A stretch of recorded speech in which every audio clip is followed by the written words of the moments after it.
মুখের রুচি ফেরাতে ভর্তা আমাদের অনেক উপকার করে। ঝাল ঝাল ভর্তা রেসিপি থাকলে কিন্তু এক প্লেট ভাত এমনিতে খাওয়া যায়। কারণ তৃপ্তি করে খেতে না পারাটাও একটা দুর্ভাগ্য, আর তৃপ্তি করে খেতে পাওয়াটা একটা সৌভাগ্য। অনেকের হাজার খাবার থাকে খেতে পারে না, আবার অনেকে একটা আইটেম দিয়ে খুব তৃপ্তি করে খেয়ে ফেলে। তো আমি আজকে মৌচিমের ভর্তা করবো। এখানে 4টা মৌচিম নিয়ে নিয়েছি। মৌচিম বলে আর কি বলে কোন জেলাতে সেটা আমি জানি না, যদি কেউ জেনে থাকেন অবশ্যই কমেন্টে জানাবেন। এগুলোকে আমি ডালের সাথে দিয়ে একটু সেদ্ধ করে নিলাম। তো এরপর যেটু মশলাটা রেডি করে নিচ্ছি, তেল গরম করে রসুন কুচি দিয়ে দিচ্ছি, আর দিয়ে দিচ্ছি পেঁয়াজ কুচি। গাছে কাঁচামরিচটা আমার শেষ হয়ে গেছে, কাঁচামরিচটা দেওয়া যাবে। শুকনো মরিচটা টেলে নিলাম না, কারণ শুকনো মরিচ টেলে আমি আগেই ব্লেন্ড করে বা হাতে ক্রাশ করে রেখে দিয়েছি, সেগুলো ব্যবহার করবো, সেজন্য আর মরিচ টানলাম না।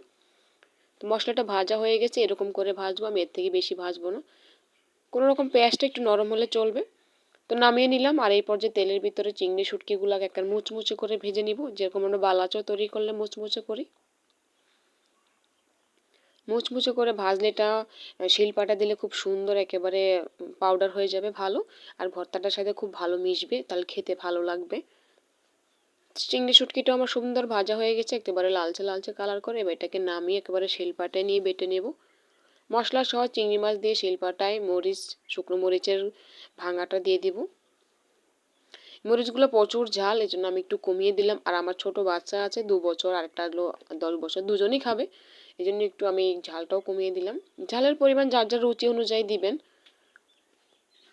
মশলার চিংড়ি মাছটা যখন আমার বাটা হয়ে যাবে, তখন আমি মৌচিমগুলোকে একেবারে ভালো করে মিহি করে বেটে নিব।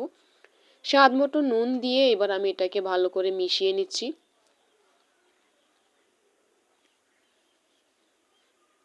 ভর্তা দেখলে এমনি তো খেতে আমার লোল পরে বা লোভ লেগে যায়।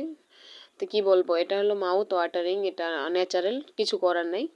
তো হয়ে গেলো আমার মৌচিম আর চিংড়ি শুটকি দিয়ে ভর্তার রেসিপি। কেমন হচ্ছে অবশ্যই জানাবেন।